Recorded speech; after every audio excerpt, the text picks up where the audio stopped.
ఏం చేయాలి దానికోసమని అడగటానికి పిలిచిండ్రు. అంతకుమించి మిగతా విషయాలు అక్కడ మేమేమీ మాట్లాడలేదు. ఎవరైనా చెప్పవచ్చండి. నాకు తోచింది నేను చెప్పిన. అదృష్టం కొద్దీ వాళ్ళేమన్నారంటే, "అవును నిజమే ఈ పని చేయవలసే ఉంది." మరి 10 ఏళ్ళు ఎవరు చెప్పలేదు. వాళ్ళు పిలవలేదు ఎన్నడూ. ఎవరిని గూడా పిలవలే. మొట్టమొదటిసారి ఒక 10 ఏళ్ళు జరిగిన సందర్భంలోనైనా పిలిస్తే బాగుండును అని. ఎందుకంటే ఉద్యమకారులు మొన్న చాలా కీలకమైనటువంటి పాత్ర తెలంగాణ రాష్ట్ర సాధనలో పోషించారు.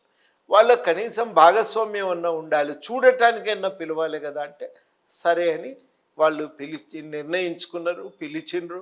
మేము అంత మేరకు మా కృషి అంతకు మించి కొన్ని సూచనలు మాకు తోచిన వల్ల వాళ్ళకి చెప్పినాము. ఏమేమి చేయవచ్చు ఈ సందర్భంగా అని. అది అక్కడితో ముగిసింది. అంతకు మించి నాకేమీ అక్కడ ఆహ్, ఆహ్, నా శక్తికి మించి నేను నెత్తినేసుకునే అవకాశం గూడా నాకు లేదండి.